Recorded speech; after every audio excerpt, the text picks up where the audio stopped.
Hello दोस्तों, मैं हूं रशीद अहमद और आप देख रहे हैं अपना चैनल नोबल मैथ्स। दोस्तों, नंबर सिस्टम के अंतर्गत आज हम देखेंगे नंबर ऑफ जीरोज ज्ञात करना या शून्यों की संख्या ज्ञात करना। बहुत सारे कंपटीशन एग्जाम में दोस्तों ये पूछा जाता है कि यदि दो संख्याओं को या अधिक संख्याओं को गुणा किया जाता है तो उनके लास्ट में शून्यों की संख्या कितनी होगी। तो हम इस चीज को जो है यहाँ पे डिटेल से देखने वाले हैं कि शून्यों की संख्या जो है कितनी होती है और किस प्रकार से हम ज्ञात कर सकते हैं। तो दोस्तों, जहां तक बात है शून्यों की संख्या की, तो सबसे पहले हम ये देखते हैं कि शून्य आता कैसे है। तो आप लोग जानते हो किसी भी संख्या को जब हम गुणा करें, मान लो इस संख्या को मैं किसी से गुणा करना चाहता हूँ, मान लो मैं जो है 73 से गुणा करता हूँ, तो यदि मैं आपसे पूछता हूँ क्या इन दोनों को गुणा करने पर लास्ट में जीरो आएगा, तो आपका जवाब होगा कि इसके लास्ट में जो है कोई जीरो नहीं आएगा। क्यों? क्योंकि इसके अंदर यहाँ 2 आया हुआ और यहाँ 3 आया हुआ है, इसका मतलब इसमें शून्य नहीं आ सकता। तो शून्य सबसे पहले हम ये देखते हैं आता कब है। तो हम जानते हैं जब 5 को किसी भी सम संख्या से गुणा करते हैं तभी जो है जीरो आता है किसी भी चीज के अंदर। तो जीरो आने के लिए उसके अंदर एक तो 5 और दूसरी सम संख्या अर्थात 5 इंटू 2 या 5 इंटू जो भी है सम संख्या वो आपके होना जरूरी है। तो 5 और 2 ये दो फैक्टर हुए किसी भी चीज के। तो यदि किसी चीज के अंदर 5 और 2 आया हुआ है तभी उसके अंदर शून्य आएगा, और 5 और 2 के जितने जोड़े बनेंगे वो ही शून्यों की संख्या को निर्धारित करेंगे कि जितने 5 और 2 के जोड़े बन रहे हैं। अगर सवाल में 5 और 2 का एक जोड़ा बन रहा है, इसका मतलब उसके लास्ट में एक जीरो आएगा।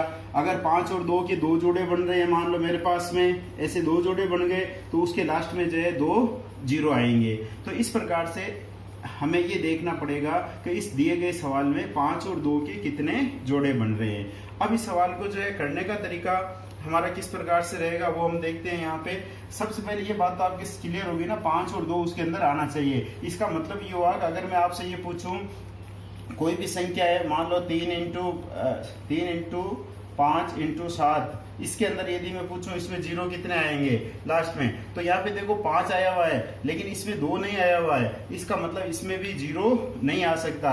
5 और 2 दोनों ही आने जरूरी है सवाल में। अगर 2 2 2 आते हैं और उसमें 5 नहीं आता है तो भी वहां पे जीरो नहीं बनेगा। 5 5 5 अकेला आ रहा है और 2 नहीं आ रहा है तो भी उसमें जीरो नहीं बनेगा। 5 और 2 ये दोनों संख्याएं आनी बहुत ही जरूरी है। जब ये दोनों संख्याएं आएगी तब हम बता पाएंगे कि इसमें कितने जीरो बनेंगे। अब देखिए 5 और 2 का तो हमने पता लगा लिया। अब इसके बाद में टोटल हम नंबर काउंट कर लेंगे कि इसके अंदर 5 जो है कुल कितनी बार आ रहे हैं और 2 कितनी बार आ रहे हैं। मान लो एक सवाल में जो है 5 तो 25 बार आ रहे हैं आपके और 2 जो है 30 बार आ रहे हैं। अब हमें ये पता लगाना है कि इसमें जीरो कितने आएंगे। तो दोस्तों, इसमें जो कम संख्या में आते हैं उतनी ही बार जो है टोटल शून्य आएंगे। तो यहाँ पे देखो 5 जो है 25 बार आ रहा है, इसका मतलब 2 जो है जब 25 बार आ जाएगा तो 5 और 2 के 25 जोड़े बन गए हमारे पास में, और 5 जो है 2 एक्स्ट्रा बच जाएंगे। उस एक्स्ट्रा से हमें कोई मतलब नहीं है, हमारे पास 25 जोड़े जो है वो कंप्लीट बन गए, इसका मतलब इसके अंदर 25 शून्य आ जाएंगे। बात को आप जो है एक छोटी सी कहानी के द्वारा समझ सकते हो। मान लो मैं आपको एक छोटी सी कहानी बता दूं कि एक आदमी जो है मोबाइल जो है बनाने वाली कोई कंपनी है जिसके अंदर एक आदमी है ए, वो केवल जो है इस मोबाइल की बॉडी बनाता है, और बी जो है वो इसको कंप्लीट करता है, बाकी सारे इसके अंदर पार्ट्स लगा करके और वो इसको पूरी करता है, यहाँ पे मोबाइल को पूरी करता है। अब बॉडी बनाने वाले ने मान लो 50 जो है बॉडी बना करके इसको दे दी, और इस आदमी के पास में 100 मोबाइल बनाने के जो है पार्ट्स मौजूद है। यहाँ पे बी के पास में 100 मोबाइल बनाने के जो है पार्ट्स मौजूद है, लेकिन ए ने जो है 50 बॉडी बना करके उसको दी है। तो मैं ये पूछता हूँ टोटल जो है मोबाइल कितने तैयार होंगे। तो टोटल मोबाइल कम मात्रा में 50 है, तो इसका मतलब 50 मोबाइल ही कंप्लीट तैयार हो पाएंगे क्योंकि बॉडी 50 ही बनी है। उल्टा भी हो सकता है, मान लो इसने 100 बॉडी बना करके दी है लेकिन इसके पास में पार्ट्स 50 ही होते हैं तो भी जो है 50 मोबाइल ही तैयार होते हैं। कहने का अर्थ ये हुआ 5 और 2 में से जो संख्या कम बार आती है वो ही शून्य की संख्या निर्धारित करती है, उतने शून्य होंगे। इसको हम 5 की 25 बार आया हुआ है, इसको हम 5 की घात 25 भी लिख सकते हैं, और 2 जो है 30 बार आया हुआ है तो इसको हम 2 की घात भी 30 बार लिख सकते हैं। अब हम देखेंगे इसमें से किसकी घात कम है, तो यहाँ पे इसकी घात ये कम है तो ये शून्यों की संख्या हो जाएगी। तो जो कम घात होती है, लोअर जो पावर होती है वो ही शून्यों की संख्या निर्धारित करती है।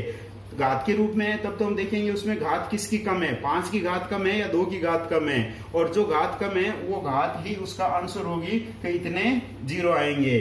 और अगर ऐसे लिखा हुआ 5 जो है 25 बार है, या अगर संख्यात्मक रूप से हम जो है गुणनखंड करके और उसमें गिन करके पता लगा ले 5 इसमें कितनी बार आया हुआ है और 2 कितनी बार आया हुआ है और उन दोनों में से कम कौन है, वही जो है शून्यों की संख्या निर्धारित करता है।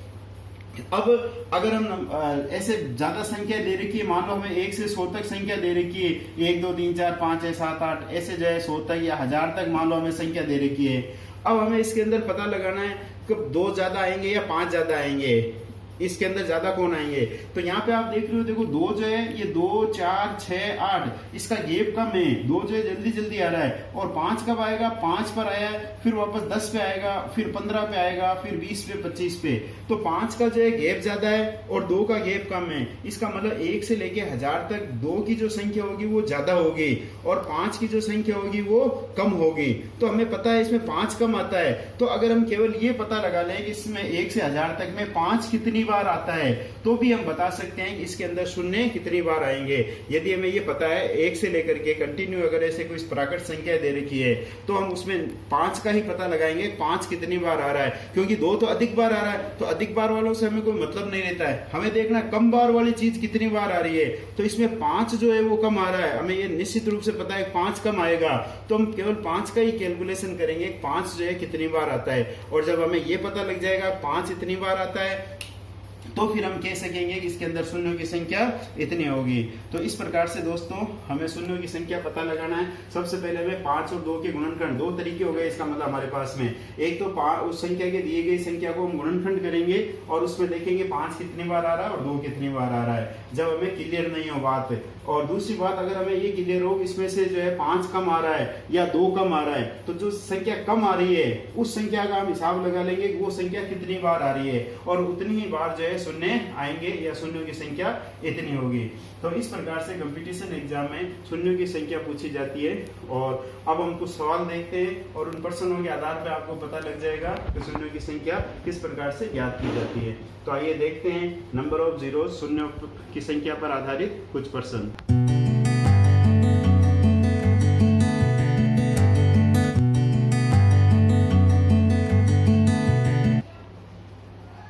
तो दोस्तों देखिए, यह है प्रश्न नंबर 1। इसमें आपको संख्या दे रखी है, गुणा के अंदर दे रखी है सारी संख्याएं, और आपको पूछा है इनके गुणनफल में लास्ट में जो है कितने शून्य होंगे, और ये आपके ऑप्शन दे रखे हैं। तो आप कोशिश कीजिए सवाल को करने की, वीडियो को पॉज कर लीजिए, टाइम चाहिए तो आपको, और उसके बाद में आप देखिए। अब हम इसका हल देखते हैं किस प्रकार से करते हैं। एक सवाल मैं बता देता हूँ आपको कंप्लीट करके। तो दोस्तों यहाँ पे देखिए, ये 27 आया हुआ है, इसका मतलब इसके अंदर 5 और 2 गुणनखंड नहीं आएंगे, तो हमें इस संख्या से मतलब नहीं है, गुणनखंड करने से इसे कोई फायदा नहीं है। इसके अंदर भी 5 या 2 नहीं आ रहा है, तो इसके गुणनखंड भी करने से कोई फायदा नहीं। इसमें भी 5 और 2 नहीं आ रहा है, तो इसके गुणनखंड भी हमें नहीं करने हैं। और इस 24 के अंदर आ रहा है, 35 के अंदर आ रहा है, और इकोतर के अंदर नहीं आ रहा है। तो देखिए, अब हमें इन संख्याओं के गुणनखंड करने की तो आवश्यकता नहीं है, केवल हमें 24 और 35 ये डिसाइड करेंगे कितने जीरो आएंगे। तो जब 24 के हम गुणनखंड करते हैं तो ये आ जाएगा, देखिए 2 इंटू 2 इंटू 2 8 8 3 24, ये इसके गुणनखंड हो गए। और इसके जब गुणनखंड करते हैं तो ये आ जाएगा 5 इंटू 7। तो यहाँ पे देखिए, एक बार 2 आया और एक बार ही 5 आया, तो ये 5 और 2 का एक जोड़ा बन रहा है, तो इसका मतलब इसके अंदर शून्यों की संख्या भी 1 ही होगी यहाँ पे। तो इसमें शून्य की संख्या 1 होगी। ये जो ए लिखा हुआ ऑप्शन, ये इसमें राइट आंसर हो जाएगा, क्योंकि यहाँ पे एक ही जोड़ा कंप्लीट हो रहा है। हालांकि यहाँ पे 3 बार दुए आ रखे हैं, लेकिन इसके साथ जोड़ा बनाने के लिए 5 भी जो है 3 बार होने चाहिए, लेकिन 5 एक ही है, इसका मतलब एक जोड़ा कंप्लीट हो रहा है। चलिए हम देखते हैं दूसरा सवाल।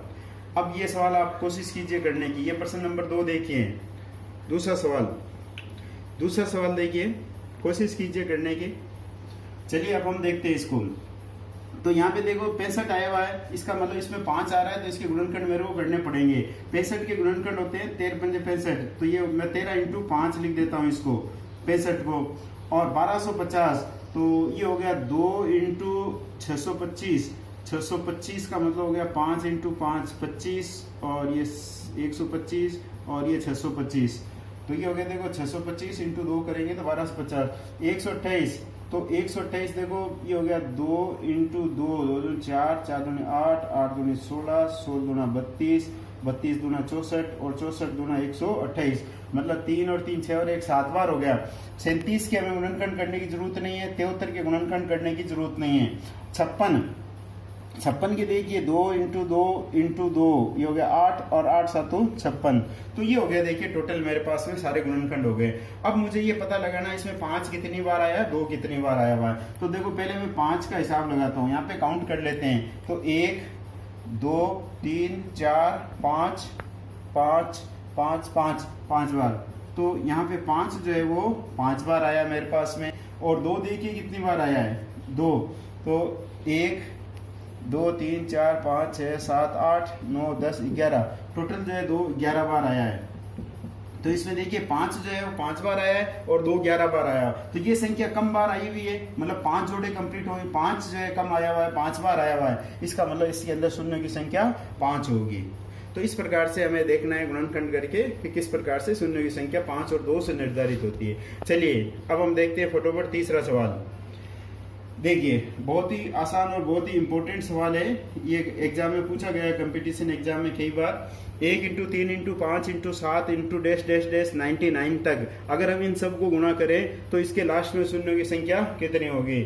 दोस्तों एकदम मौखिक सवाल है, कोशिश कीजिए आप जल्दी, उम्मीद है कर लिया होगा आपने।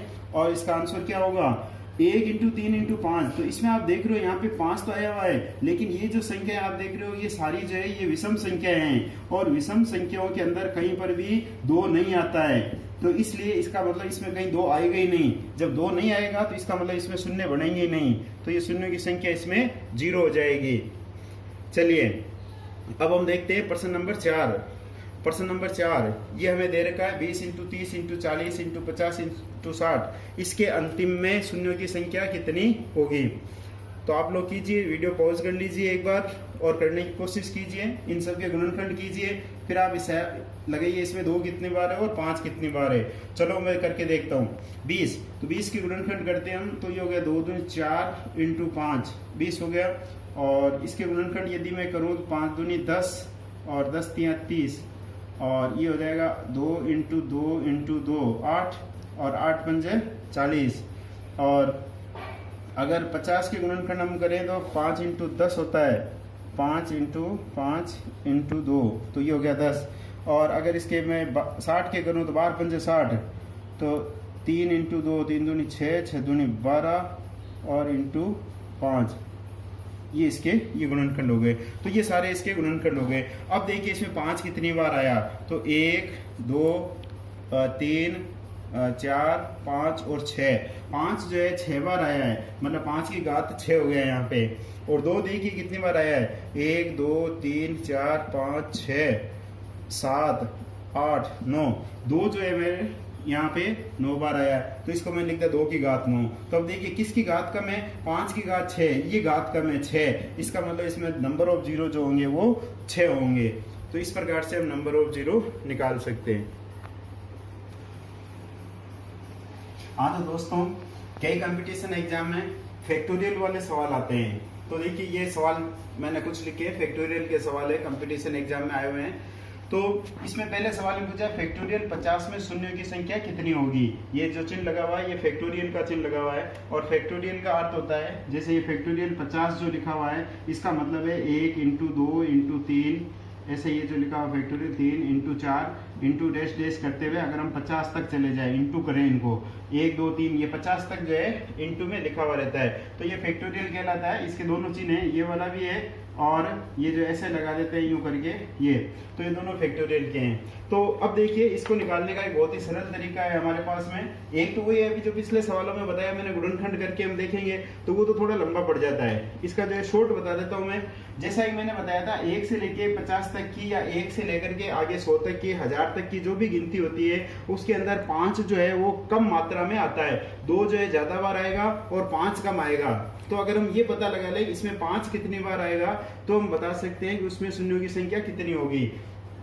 तो मुझे ये पता लगाना है कि इसमें 5 कितनी बार आएगा, तो इसलिए मैं लास्ट जो संख्या है इस लास्ट संख्या में 5 का भाग लगाता हूँ। जब मैं 5 का भाग लगाता हूँ तो इसमें 10 बार भाग गया और ये आ गया, उसके बाद में ये 10 आया, इस 10 में फिर मैं जो है 5 का भाग लगाता हूँ 10 में। आपको जो है पूरा पूरा भाग लगाना कोई जरूरी नहीं है, अगर किसी संख्या में पूरा भाग नहीं जाता है, शेषफल बचता है तो भी कोई बात नहीं, हमें देखना ये भाग कितनी बार गया। अब यहाँ पे अब ये छोटी संख्या आ गई, इस 5 से जो है छोटा आ गया मेरे पास में 2, आगे भाग नहीं जाएगा, तो इसका मतलब अब इन दोनों को जोड़ लो, 10 और 2 12, इसका मतलब 5 जो है वो 12 बार आएगा, अर्थात इसमें शून्य की संख्या जो है 12 होगी, ये बी इसका आंसर हो जाएगा। तो इस प्रकार से लास्ट संख्या में हमें 5 का भाग लगा करके और तब तक जाते रहना है जब तक कि यहाँ पे 5 से छोटी संख्या नहीं आ जाए, और उन सबको जोड़ने पर शून्य की संख्या जाएगी। ये फैक्टोरियल वाले सवालों में आपको इस प्रकार से करना है, या अगर 1 2 3 4 लिखा हुआ है तो आपको इस प्रकार से करना है, क्योंकि इसका फैक्टोरियल ही होता है। अब हम देखेंगे दूसरा सवाल।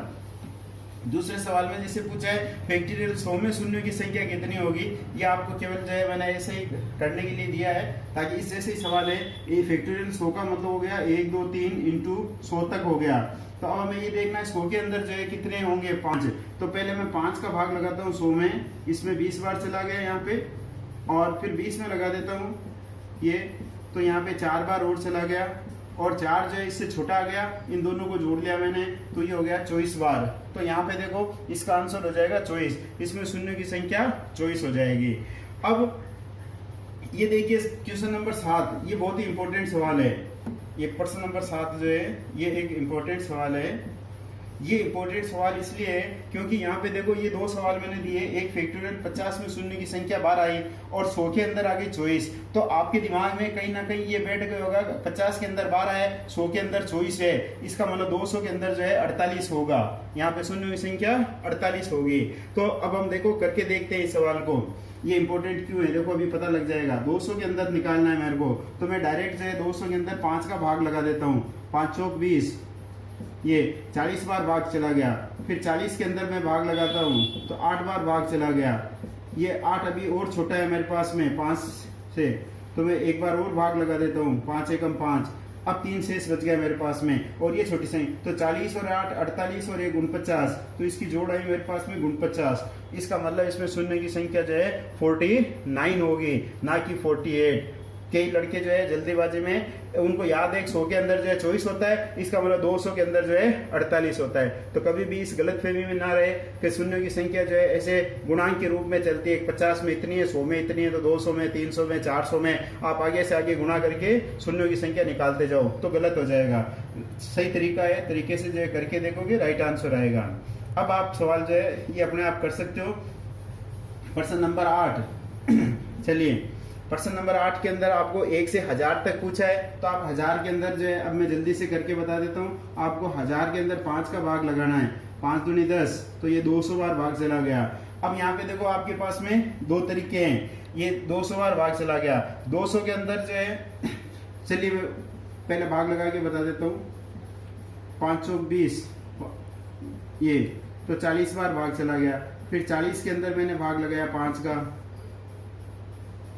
5 8 40, फिर 8 के अंदर भाग लगाया 5 एकम 5 और यहाँ 3, तो 200 ही आ गया, 40 48 से 49, तो 200 49 आ गया मेरे पास में। तो इसका राइट आंसर आ जाएगा 249, ये यहाँ दे रखा है सी के अंदर। ये इसका तरीका हो गया। और दूसरा देखो मैं आपको ये बता रहा था, जैसे मैंने 5 का भाग लगाया इसके अंदर 1000 के अंदर, तो 5 का भाग लगाया तो इसमें 200 आ गया। अब 5 का भाग लगा 200 आ गया, और 200 के अंदर जो है 49 होते हैं, ये 0, तो 200 तो इसके अंदर हो गए, 49 ही हो गए, तो 200 49 हो गए। इस प्रकार से आप पता लगा सकते हो। चलिए एक सवाल हम और देख लेते हैं, ये इसमें आप स्वयं कर सकते हो। 255 में 0 की संख्या कितनी होगी? 5 का भाग लगाया मैंने 255 के अंदर, यहाँ पे देखिए ये 5 और 5 एकम 5, 51 बार भाग चला गया। अब यहाँ पे मैं देखो ये बताना चाहता हूँ, 5 का भाग मेरे को 51 में लगाना है, पूरा पूरा भाग लगाने की आवश्यकता नहीं है आपको। जैसे 10 बार भाग चला गया और 50 आ गया, अब 5 का भाग ये एक शेष बच गया, कोई बात नहीं। अब हम 10 के अंदर भाग लगाएंगे, 5 दूनी 10, ये 2 बार चला गया। अब 2 के अंदर भाग नहीं जाता है तो इनको जोड़ लो आप, 51 और 10 61 और 2 63 हो गया। तो इसमें 63 आया हुआ होगा कहीं पे, ये रहा 63। तो इस प्रकार से हम नंबर ऑफ जीरोस निकाल सकते हैं फैक्टोरियल वाले सवालों के अंदर। अगर फैक्टोरियल दिया हुआ है तो इस प्रकार से हम शून्य की संख्या ज्ञात कर सकते हैं। चलिए अब देखिए प्रश्न नंबर 10। 10वां सवाल, इसमें हमें दे रखा 2 की घात 222 इंटू 5 की घात 555 में शून्यों की संख्या कितनी होगी। तो दोस्तों ये तो बहुत ही आसान है, उम्मीद है कर लिया होगा आपने। इसमें 2 की घात 222 सीधा घात ही दे रखा है, तो हमें ये देखनी किसकी घात कम है, 2 की घात कम है, कितनी 222, इसका मतलब 222 शून्य होंगे इसके अंदर। चलिए आगे देखते हैं प्रश्न नंबर 11। इसमें देखो हमें ये दे रखा है 15 की घात 15 यहाँ पे, तो इसके अगर मैं गुणनखंड करूं तो इसमें 3 और 5 आएंगे, और इसकी घात 15 दे रखी है, इसका मतलब 3 जो है वो 15 बार है और 5 भी 15 बार है, इसका मतलब 5 जो है वो इसमें 15 बार तो यहाँ पे आ गया।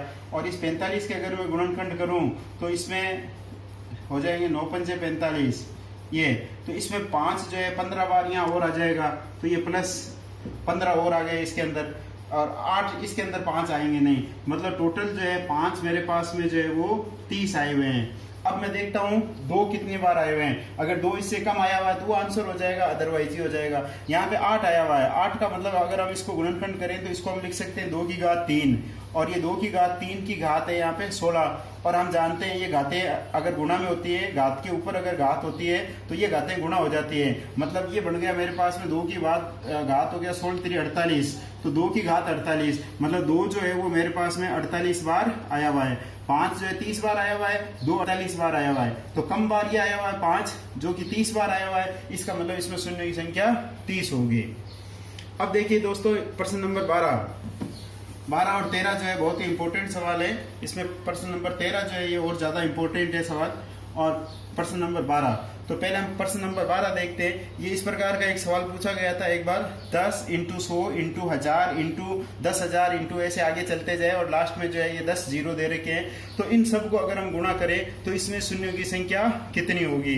तो यहाँ पे देखिए दोस्तों, जैसे मैं आपको थोड़ा सा समझाता हूँ, ये 10 इंटू 100 अगर मैं करता हूँ तो 10 इंटू 100 जब मैंने किया तो इसके अंदर आ गया 1000, मतलब इसमें 1 जीरो था और 2 जीरो इसके अंदर थे, तो यहाँ इन दोनों को जब गुणा किया मैंने तो ये दोनों जुड़ गए, मतलब इसमें शून्य की संख्या हो गई 3। इसी तरह मान लो मैं 100 को और 1000 को अगर गुणा करता हूँ तो यहाँ पे शून्य की संख्या 2 है, यहाँ पे शून्य की संख्या 3 है, इन दोनों को गुणा करूंगा तो मैं शून्य की संख्या 5 आ जाएगी। तो इसका अर्थ ये हुआ इसमें टोटल अगर हम गिन लें कि पहले नंबर में कितने जीरो है, इसमें कितने जीरो है, इसमें कितने जीरो है, और उन सब की जो जोड़ होगी वही शून्यों की संख्या हो जाएगी। अर्थात इसमें 1 शून्य है और इसके अंदर 2 शून्य है, इसके अंदर 3 शून्य है, इसी प्रकार से अगर हम चलते जाएं और लास्ट में जो है हमारे पास में 10 शून्य है, तो हमें 1 से लेकर के 10 तक की संख्याओं की जोड़ करनी है। आप इस प्रकार से जोड़ जो है करके भी देख सकते हो, और दूसरा एक बार मैंने बताया था आपको 1 से लेके 10 तक की आपको जोड़ करनी है, तो आप इसको 10 इंटू इसकी अगली संख्या लिखोगे 11 और बटा 2 कर दोगे। ये एक सूत्र होता है n इंटू एन प्लस 1 बटा 2, ये प्राकृत संख्याओं की 1 से लेके और जो भी प्राकृत संख्या होती है उसकी जोड़ करने का सूत्र है। तो ये देखो ये इससे कट गया 5 बार और 11 पंजे 55, तो इसका आंसर आ जाएगा 55। अब देखिए दोस्तों प्रश्न नंबर 13, ये बहुत ही इंपॉर्टेंट सवाल है और देखने में आपको ऐसे सरल लगता है कि ये इसका जैसे ये 10 और ये गुणा में दे रखा था, इसमें प्लस में दे रखा 10 प्लस 100 प्लस 1000, तो इसमें हम 1 2 3 4 इसमें भी जो है जोड़ देंगे 10 तक। किस प्रकार से जो है करते हैं, तो आप इसको पॉज करके एक मिनट जो है सोचिए, थोड़ा सा कोशिश कीजिए इसमें। चलिए अब हम देखते हैं। यहाँ पे देखो इसमें भी मैं आपको बता देता हूँ जोड़ करके। मेरे पास मान लो 10 और 100 है, इन दोनों को जब मैं जोड़ूंगा तो इसकी जोड़ होगी मेरे पास में 110, मतलब इसमें शून्य की संख्या 1 ही आई है मेरे पास में यहाँ पे। इसी प्रकार से अगर मैं 10 100 और 1000 अगर इन तीनों को जोड़ूं तो ये हो जाएगा 1110, 1110 ये आ गया। तो भी इसमें देखो शून्य की संख्या 1 ही आई है, यहाँ पे 1 2 3 शून्य की संख्या थी, लेकिन जब हमने जोड़ की तो इसके अंदर शून्य की संख्या 1 ही आ रही है। अर्थात जो ये मिनिमम वाली संख्या है, जो सबसे कम हमारे पास में संख्या है, वो ही संख्या लास्ट में आती है, नंबर ऑफ जीरोज। इसका मतलब अगर हम इस संख्या को कितनी ही बार जोड़ ले तो ये जो मिनिमम संख्या है इसमें जितने जीरो है उतने ही जीरो लास्ट में आएंगे। तो इसके अंदर 1 जीरो है, इसका मतलब इस पूरे सवाल में 1 ही जीरो आएगा लास्ट में। आप इस प्रकार से जोड़।